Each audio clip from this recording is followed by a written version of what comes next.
मैं सरकार से जानना चाहता हूं कि आखिर आप कश्मीर की रियासत के स्टेटहुड को बहाल करेंगे नहीं करेंगे। चौथा बात यह कि आपकी गलत फैसले की बुनियाद पर दूसरे ऐवान में एक भी कश्मीरी रुकने पार्लियामान नहीं है। यह हमारे मुल्क की, भारत की तारीख में तीसरी मर्तबा ऐसा हुआ है। यह आपका मानना सही है कि हमारे मुल्क में बाहर के दीगर ममालिक को मदाखलत करने की कोई जरूरत नहीं है, मगर आप उनको लेकर गए ना। आप तो यूरोपियन पार्लियामेंट के लोगों को लेकर गए। अब तीसरी मर्तबा आप यूरोप के सफीरों को 16 फरवरी को खबर है कि आप लेकर जा रहे हैं। आखिर ये एफडीआई नहीं है, क्यों यूरोप के लोग कश्मीर जाएंगे? आप एक ऑल पार्टी मीटिंग लेकर जाइए ना डेलीगेशन को।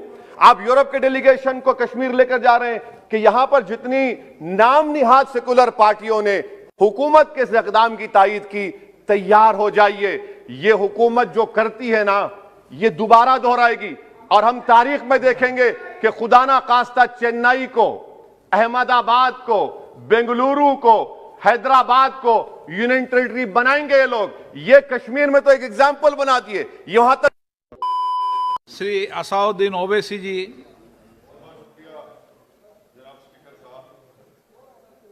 सर, मैं इस बिल की मुखालिफत में खड़ा हूं और इसलिए खड़ा हूं क्योंकि मेरा एक पार्टी का कंसिस्टेंट पोजीशन है कि जब इस हुकूमत ने दफ़ा 370 को अपनी ब्रूट मेजॉरिटी के ताकत की बुनियाद पर अनकॉन्स्टिट्यूशनल तरीके से उसको ख़त्म किया, मैंने उस वक्त कहा था कि ये कॉन्स्टिट्यूशनल ब्रीच है और मेरा ये कंटिन्यूस मौक़िफ़ है। सर, मैं इस बिल की मुखालिफत इसलिए भी करता हूँ क्योंकि इसी ऐवान में खड़े होकर वज़ीर दाखिला ने कहा था कि ये हुकूमत जल्द से जल्द रियासत जम्मू कश्मीर के स्टेटहुड को बहाल करेगी। आज आप उस अपने वादे से मुनहरिफ हो रहे हैं, क्योंकि जब आप जम्मू कश्मीर केडर को एमगुट में मिला रहे हैं तो इससे आपकी नीयत का साफ इज़हार होता है कि आपने जो उस ऐवान को उस वक्त वादा किया था कि जम्मू कश्मीर की दोबारा रियासत को बहाल किया जाएगा, वो सच्चाई पर मुबनी नहीं था, वो सिर्फ महज अल्फाज थे या जुमले थे। तीसरी बात यह है कि सर, एक ऐसी रियासत जहां पर मुसलमान तनासुब में ज़्यादा हैं मगर पहले से अफसरशाही में उनका तनासुब बहुत कम था। मैं आपका आदाद शुमार आपके सामने रखता हूं सर। 24 सेक्रेटरी के पोस्ट हैं जिसमें से सिर्फ 5 कश्मीरी मुसलमान हैं। 58 IAS के पोस्ट में सिर्फ 12 मुसलमान हैं, यानी 17.24। 2011 की मरदमशुमारी के मुताबिक सर जम्मू कश्मीर में 68.31 मुसलमानों की आबादी है और 28% हमारे हिंदू भाइयों की आबादी है। मगर अगर आप देखेंगे टायर 2 में सर दूसरे दर्जे के 523 इंतजामी अफसरान, जिसे कश्मीरी एडमिनिस्ट्रेटिव ऑफिसर सर्विस कहते हैं, 220 यानी 523 में से 220 यानी 42.6 कश्मीरी मुसलमान हैं। IPS में आ जाइए सर, 66 पोस्ट हैं जिसमें से सिर्फ 7 मुसलमान हैं। दूसरे दर्जे के अफसरान में 248 में 108 यानी 43.54% मुसलमान हैं। अब आप मुझे बताइए कि आप क्या करने जा रहे हैं?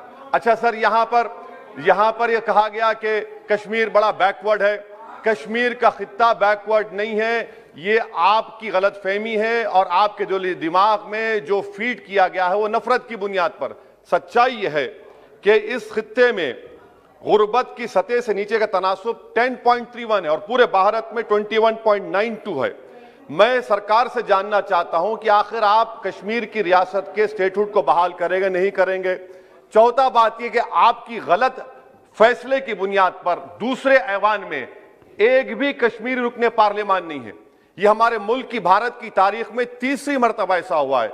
मेरा चौथा सवाल हुकूमत से यह है कि हम ये कहते हैं, ये आपका मानना सही है कि हमारे मुल्क में बाहर के दीगर ममालिक को मदाखलत करने की कोई जरूरत नहीं है, मगर आप उनको लेकर गए ना। आप तो यूरोपियन पार्लियामेंट के लोगों को लेकर गए। अब तीसरी मर्तबा आप यूरोप के सफीरों को 16 फरवरी को खबर है कि आप लेकर जा रहे हैं। आखिर ये एफडीआई नहीं है, क्यों यूरोप के लोग कश्मीर जाएंगे? आप एक ऑल पार्टी मीटिंग लेकर जाइए ना डेलीगेशन को।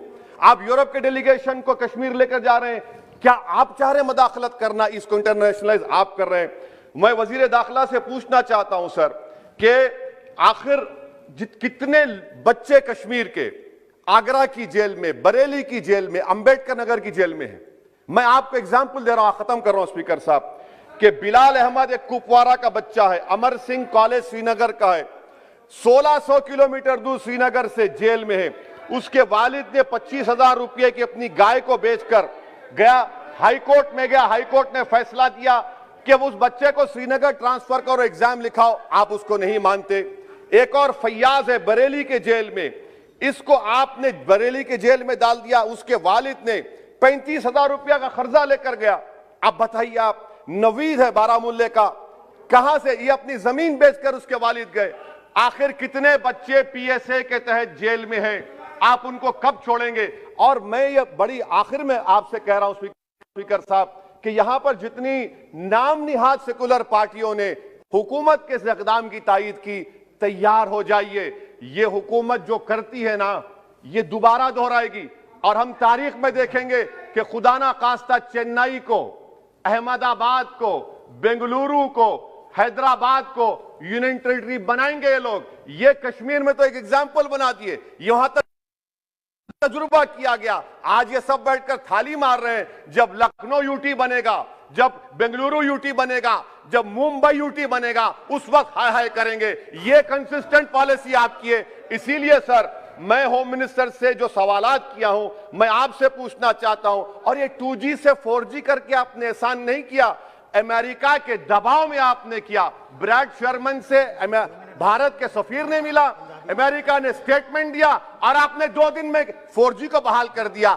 आप इस मसले को इंटरनेशनलाइज कर रहे हैं, ये गलत है और इससे कश्मीरी अवाम का डिसएम्पावरमेंट होगा, एलिनेशन बढ़ेगा। शुक्रिया सर।